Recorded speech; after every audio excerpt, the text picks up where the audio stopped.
Scar Tissue by RadiantBeam. Read by Goombasa. We are ridiculously awesome! No one bothered to argue with Rainbow's triumphant statement. With the way the crowd was roaring, calling for more, even though the Rainbooms had finished performing for the night, there was absolutely no reason to. The students of Canterlot High loved their music, and the band was doing better than ever. Grins and congratulatory nudges were shared between the friends as they settled backstage, preparing to relax after a long and exciting performance. "Apropos," Applejack drawled as she carefully tucked her instrument back into its case, "apple cider.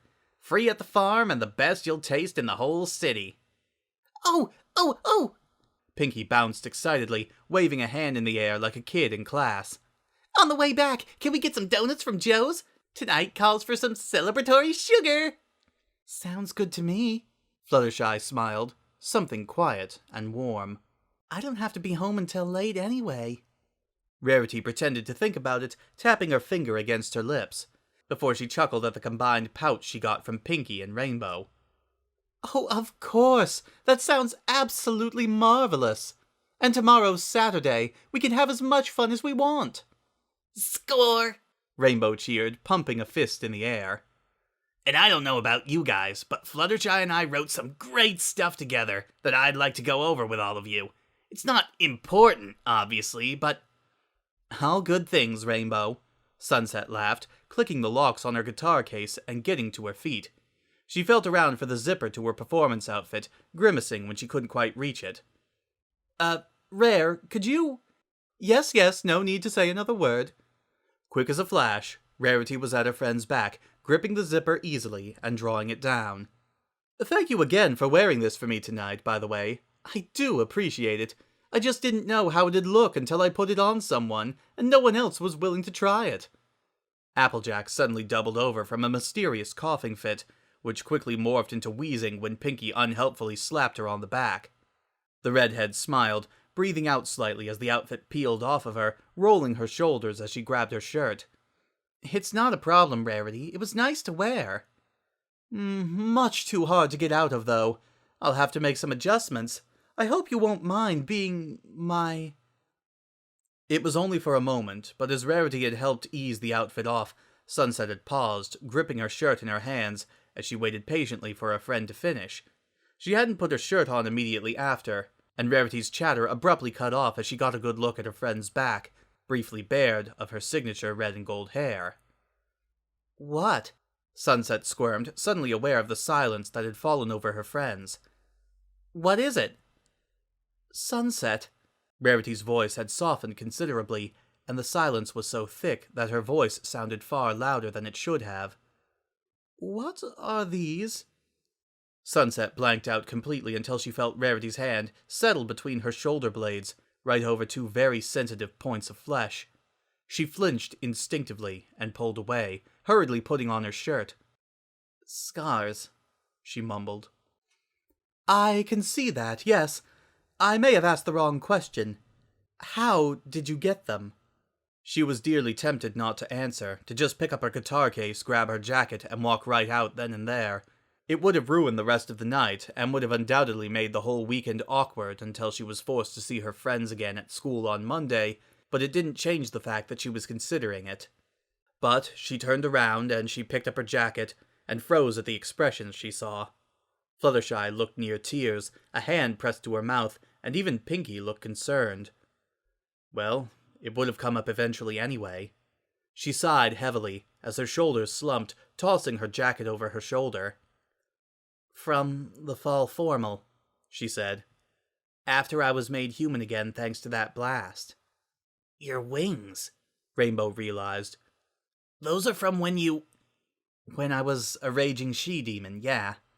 Sunset lightened her tone. I've got another one at the base of my spine, too. From the tail, I think. It didn't quite have the effect she'd hoped for. Rarity had scooped up her forgotten costume, so it was one small victory, but her friends still looked torn somewhere between shock and unhappiness. Come on, girls. She rubbed the back of her neck. You all saw my back when we were fighting the sirens.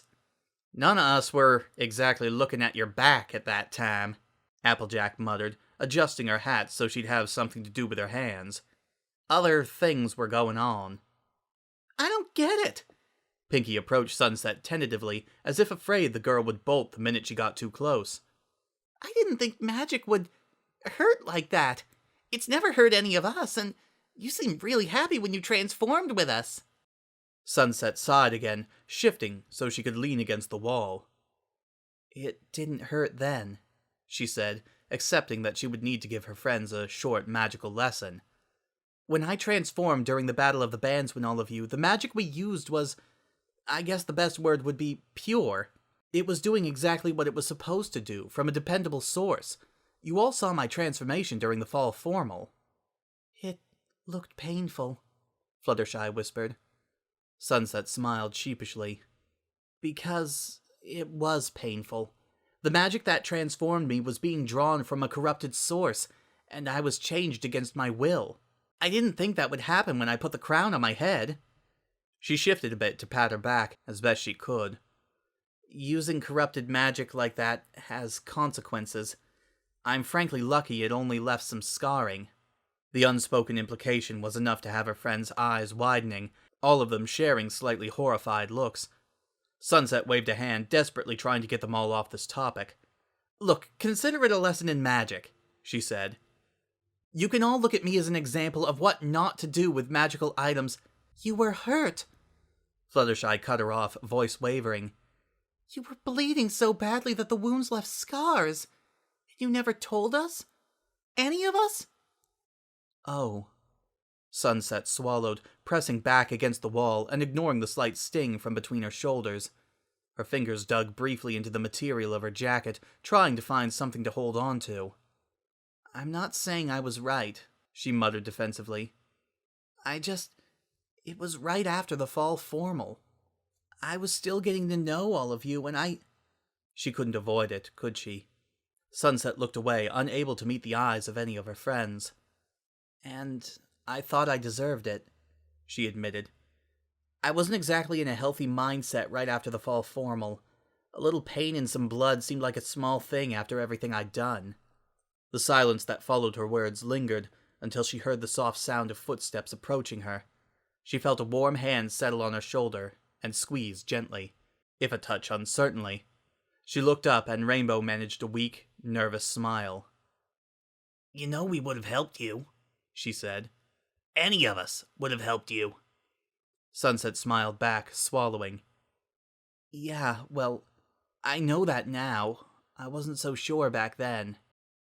Dummy. Rainbow pulled her into a hug, ruffling her hair affectionately. And just like that, the tension broke.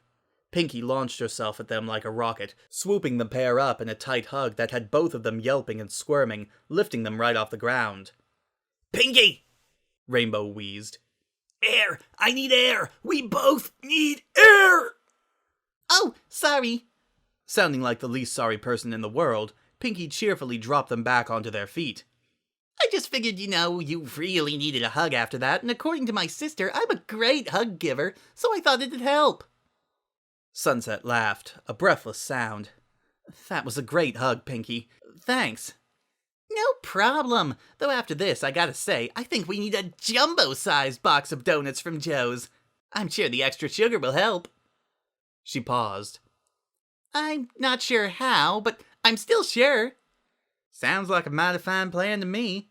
Applejack rubbed Sunset's back lightly before pulling her hand away. I'll get the cider ready at the farm. Y'all can meet me there after going to Joe's. Pinky gave a quick salute before bouncing off the stage, taking the stairs two at a time. Fluttershy hurried after her to help her with the donuts, but not before giving Sunset's hand a supportive squeeze as she passed by. Sunset smiled and slid her jacket on, blinking when Rarity came to her side with a pained sigh. Do I even want to ask? The redhead wondered. Rarity sighed again. Oh, it's nothing. I'm just wondering what happened to your shirt. You see, I noticed you didn't mention what became of it. Sunset winced.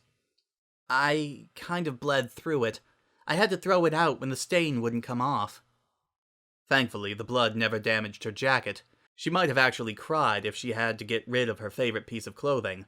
on top of everything else that had happened to her at the formal. Rarity sighed a third time, somehow sounding more pained than before. I suspected as much, yes. Nothing to be done for it, I suppose. I must buy you a new shirt. Rarity, you don't need to. I insist, Sunset. It's the least I can do to make up for not knowing you were bleeding in the first place. Sunset laughed again. Okay, I'm free this weekend. That sounds absolutely perfect. Rarity looped their arms together as they started off after Applejack, and nothing in the world could have wiped the smile off of Sunset's face in that moment. The end.